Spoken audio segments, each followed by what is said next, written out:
going to show you a few things that you can add to your 2-point perspective drawing to finish it off in a really creative and fun way.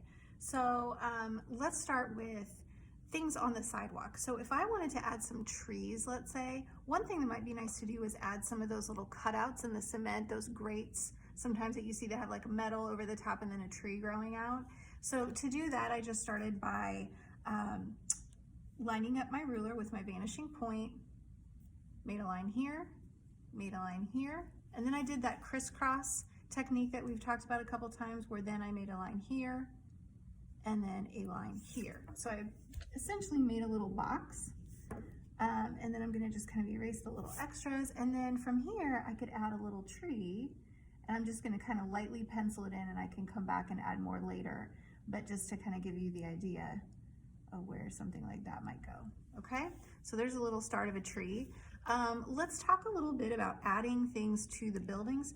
So if I wanted to create a little frame for my door, because most doors do have a door frame, right now we've just got the general idea, but it'd be nice to go around and put a double line around everything so that it looks complete and finished off. So that would just take a couple of minutes. That would be something easy I could do to make my drawing look really good.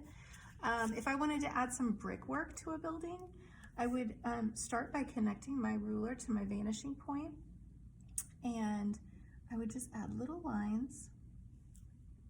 And this one might be a little tricky because I've got these windows, but that's okay. You know, I could just add straight lines across and it would look kind of like siding or like planks of wood or something, which would be totally fine. Or if you're doing like a log cabin, that might be something you might need to do.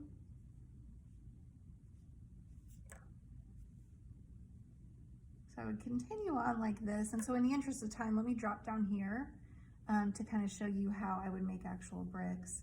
So I'm doing the same thing. We'll pretend that's all filled in.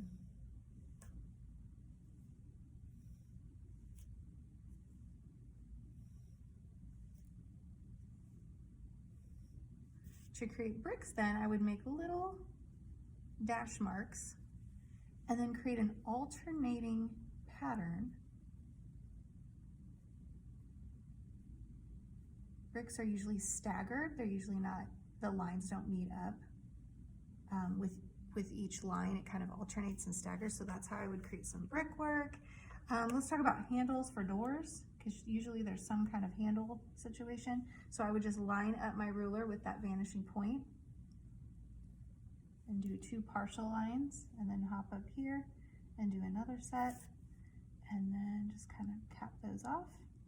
Now it looks like I've got 2 handles that I could push inward. If I wanted to make handles that go up and down, I would just make a set of double lines. And then to keep things in perspective, I would just make sure that the bottoms of these kind of line up with my vanishing point. That way they look like they're consistent with what we've got going on so far. If you wanted to add some awnings are like those fabric things that hang over doorways and windows. What I would do is add a second line that goes to the vanishing point, okay? And then you're just gonna tilt these lines. You're gonna kind of angle them. Let me go over that so you can see it well from the camera. So now this is what I'm working with. I'd need to go in and erase this little bit and this little bit, but now it looks like I have 2 kind of fabric pieces hanging over. I could even go through, sometimes you see those and they're kind of striped. I could do that for sure, like that. Okay. What else? Let's see. If you wanted to make a sign for a building, so let's say we want to put a little sign on this building over here. You're going to use your vanishing point once again, kind of like a picture window, which you guys have done before. Same concept. Okay, so there's my sign. Now here's the tricky part. Lettering has to be done in perspective. So that means my letters at their core need to be going straight up and down, and they need to be getting a little bit smaller in the distance. So let's say I wanted to write hardware, for instance. I need to really make sure the vertical pieces of my letters are going straight up and down. Anything curved or angled is a little hard. Ooh, I'm gonna run out of room. And that might happen to you, and you can problem solve through that. So I'm gonna have to erase, but that's kind of how that works. Let me try that again. This is definitely something that a lot of you may have to do a little erasing with. Let me make those a lot smaller.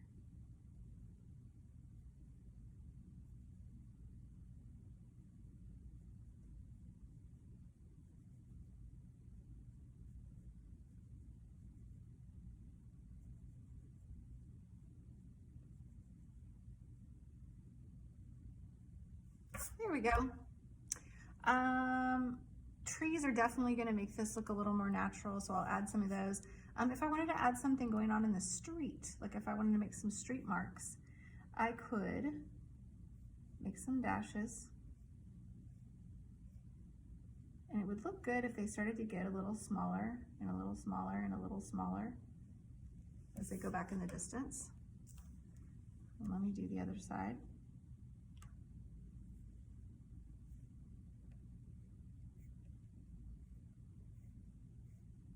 And that takes some getting used to, trying to like make a straight line and at the same time be thinking about making things smaller.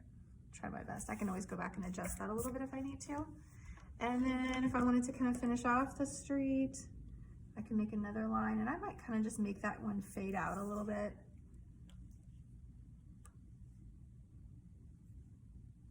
Sometimes it's nice not to have like super sharp lines everywhere, so I'm just gonna kind of keep this light as if it's just kind of coming towards me. And let's see, what else? Oh, the sky. If you want to add a little something in your sky, like sometimes I like to add a little bit of clouds, just lightly, nothing too cartoony, because we worked really hard to draw realistically. 2-point perspective is kind of a realistic way of drawing, so I wouldn't want to ruin that by making big clouds or like a cheesy looking sun, you know, with the spikes, you know, just keep it natural. I can even like tuck a cloud back here, kind of fading behind that building. That looks kind of cool. Okay, last but not least, let's talk about shading.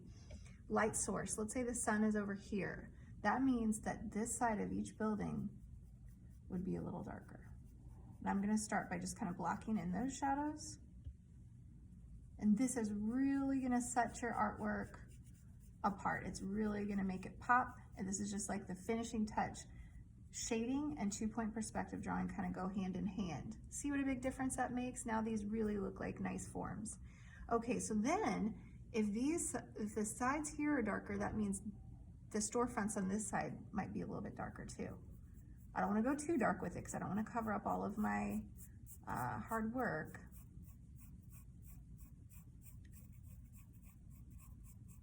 I'm barely touching my pencil to my paper, barely.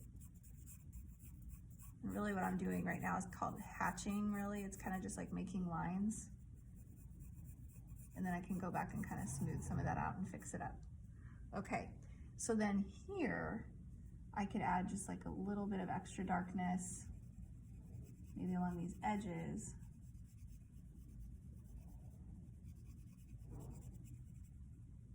Because if this is like an alleyway, it'd probably be a little bit darker, so that might kind of help right there to set these buildings apart.